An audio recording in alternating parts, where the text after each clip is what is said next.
Les sports, une présentation d'Olivier Kamouraska Chrysler. Alors, de retour en studio avec ce cher Louis-Martin Hainaut pour sa chronique sportive. Oui, évidemment, on ne l'inviterait pas pour autre chose. Pas pour l'instant. Ça va bien? Ça va très bien, toi? Oui, hey, ça va un peu moins bien pour nos seigneurs et ta prédiction. Je sais. Écoute, 2 défaites consécutives en fin de semaine pour les représentants de la ville de Lapocatière. Donc d'abord, défaite de 6-4 vendredi au centre Bombardier. Les marqueurs pour les seigneurs Jean-Philippe Marié, Philippe Pelletier, Étienne Lavoie et Miguel Picard.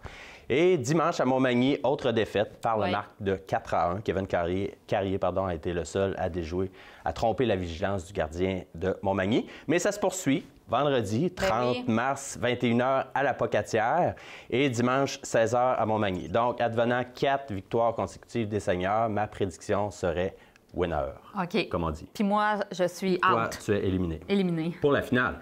Oui, parce qu'à date, j'ai 1. Puis toi, t'as combien donc? Presque 1. Ça veut dire 0, ça. On enchaîne? Oui! On enchaîne. Parlons des voisins. Donc, tout d'abord, en sport-études, 3 équipes sur 4 remportent leur série. Donc, les cadets, victoire de 6-4 contre Témis. Donc, ils vont maintenant affronter la Vallée en finale. Et les Benjamins, victoire de 4-0 également contre le Témiscouata. Ils, eux, vont affronter Matane en finale. Mais ça va bien pour les voisins? Ça va très bien. Hein? Écoute, même les juvéniles, victoire de 6-1, passent au deuxième tour des séries, vont affronter Saint-Georges. Et les petits Atomes, qui avaient d'abord gagné leur premier match 4-3, ont perdu par la suite 5-3. Ils sont trop mignons, on peut pas les critiquer. Ils sont éliminés, mais je veux dire, ils ont toute la vie devant eux. Ben oui. Bon. Mais bravo. Bravo, oui, bravo. Niveau participation, les voisins A et B, c'était les championnats régionaux en fin de semaine passée. Donc, il y a 2 équipes championnes aux régionaux. Tout d'abord, les voisins Pee-Wee B. Les voisins 1 Pee-Wee B, champions. Ils ont remporté la finale contre le garage JM Villeneuve de la Vallée par la marque de 3-2. Et les voisins 2 Pee-Wee B, champions contre la Caisse des Jardins de Rivière-du-Loup par la marque de 2-0. Au niveau des voisins Pee-Wee A, finalistes quand même, contre le Construction BML de Rivière-du-Loup. Et ils ont perdu par la marque très serrée de 1-0. Et enfin, c'est comme nous, ça. Les voisins Midget A, défaite de 6-3 contre l'Express de Montjoly en demi-finale. Décroche un peu. Non! OK. Autre primeur, Infocam Sport. On va parler maintenant des gymnastes du club J'imagine de la Pocatière. Oui. Écoute, les 17 et 18 mars dernier, 38 gymnastes du circuit régional du club de gymnastique J'imagine de la Pocatière participaient à la 3e et dernière compétition de l'Est du Québec de l'année 2017-2018. Toutes les gymnastes sont repartis avec des récompenses et ont récolté un total de 74 médailles et 77 rubans. Donc là, j'avertis, il va y avoir plusieurs noms, mais ça vaut la peine parce que ce sont toutes des participantes qui ont terminé dans les 3 premières places. Donc, oui, il faut les nommer. On y va. Dans la catégorie CR2, Adèle Bérubé. Hilary Ouellette.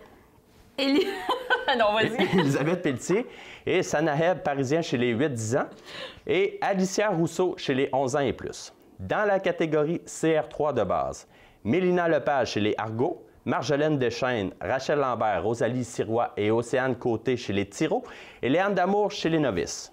Dans la catégorie CR3 avancée, Talia Beaulieu et Anne-Marie Bérubé chez les Tirots. Et enfin, dans la catégorie CR3 spécialiste, Rachel Castonguay chez les novices et Marianne Beaulieu chez les seniors. Ouf, prendre une petite gorgée d'eau. Regarde, on va faire une belle petite main d'applaudissement pour reprendre ton souffle. Bravo. Bravo les filles! Beau travail.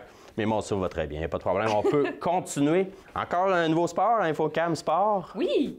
On va parler de volleyball juvénile féminin.